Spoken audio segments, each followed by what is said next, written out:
Hello 啊，有種從零到懂的紐約去聲呀，馬諾古有一馬種哈，希望你將不古頭我叫做古啲 family、啲 friends、啲 fan 啊，咩錢 tune in 或咩錢唔古好 podcast 啦哈。This is my very first podcast 嘅古話，所以呢古話只攞頭陣子哈。一時日等啲古嘛 try my best to 錢我種出可能哈呀。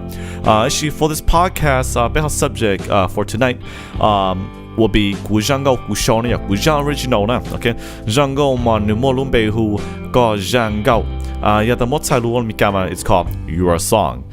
So let's kind of continue on with this podcast with how I had the idea or how Jean's story developed, OK.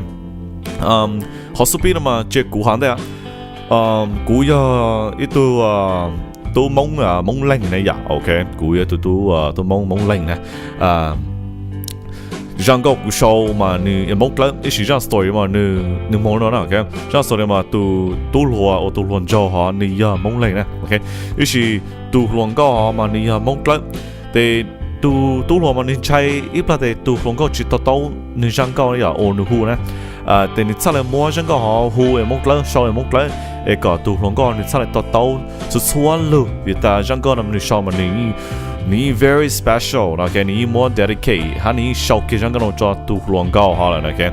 So 香港 that's why 香港你出來也蒙了 ，okay? 你出來去也蒙咗 ，alright? So that's kind of the thing I wanna kind of talk about first, okay? 你出來到 ，okay? 我講讀 songwriting 都要蒙嚟，我講你去 show 香港也蒙咗 ，okay? So that's the reason why.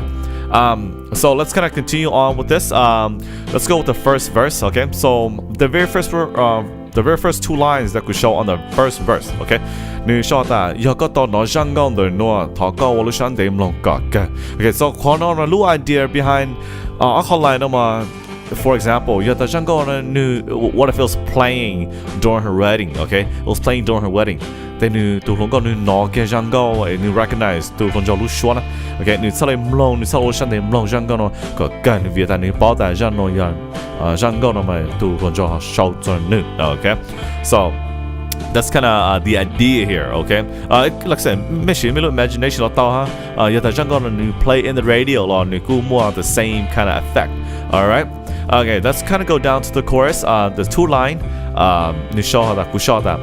vì do chua ta nó sa lê lù sau tàu có răng cao, okay? So basically con mình nữa mà tiếc ta nó tu chỉ tàu này, okay? Ta nó ý ra ý chung ý做cái có tu lù chỉ tàu này, okay? Nên sa lê sau tàu răng cao nó chân tu luồng cao, okay?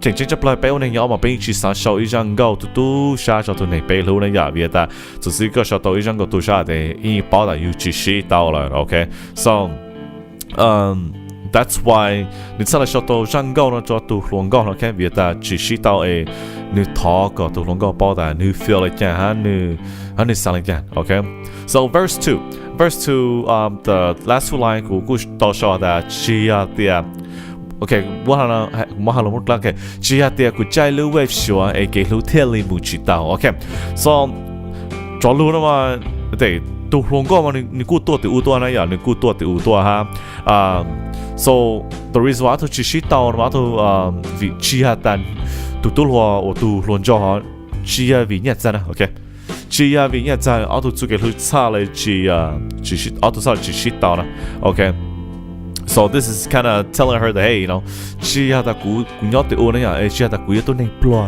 ư xa lại chỉ lúc chỉ đạo na that's not the reason why you know what I mean so that's kind of why I wrote those two lines there so let's kind of continue on with the bridge, okay? The bridge mà,你說的，你用一個係輪到天大啊，就不會落去路只知道。So basically，獨龍哥可能估到收一嚟一張到咗獨龍咗，okay? And that later 嘛，你估收嘅咗路，我哋輪到下嚟啊，就播到路是路上呀，只知道 ，OK？ 你估到收嘅啦，或者獨龍咗，獨龍咗你出嚟摸咗路啦，就看下 ，OK？可以到下嚟弄嚟呀，一個就獨龍哥到的 ，you know， 對啊，知啊，估知啊，對啊，知哈，對啊，輪到就播到路是路上呀，只知道 ，OK？So that's kind of the my idea behind the lyrics, okay? 別但 just story 你冇講呀，獨龍哥估到收 ý chán đại cho tụ luôn cho nếu cũng muốn cho lưu họ in the letter. Okay, so let's continue down with the last verse. Okay, verse 3. Verse 3 mà cũng một sao ta thế là is very powerful. Okay, nếu cũng tôi cho là chỉ cho nó cái tu nên lý cũ tu nên lo cái cho có tell lo cho tôi có răng cao này. Okay, so basically you know tại sao nu tu luôn cho họ tu luôn nếu cũng chỉ mất chín đầu này ya, ý chỉ nu cho thọ hay ta cả tu luôn có thọ là cái tu nên rong lên này ya, tu sáng đầu ta nếu tu nên lưu cảnh cho tu luôn cao lưu nên là, nên sau chỉ tao nên sau này sau tao kia răng cao là cho tu luôn cao này ya. So that's kind of how no, I can't imagine the story, you know. So kind of like you know during her wedding day that tu luôn có nữ tu yêu mong yuột gì này ya. Ý chỉ tu sáng đầu ta nếu lưu cảnh cho tu luôn cao lưu nên là or John normal John story when you come on get kwashi you actually go into details. Okay, so basically that's kind of how the song ends is, you know, it's just a dedication cho tu luôn cao sư. Okay, so this podcast cứ một sau lên rồi. Okay, so thọ cho mấy chuyện mong của hỏi podcast nữa ha. Thank you, have a good night.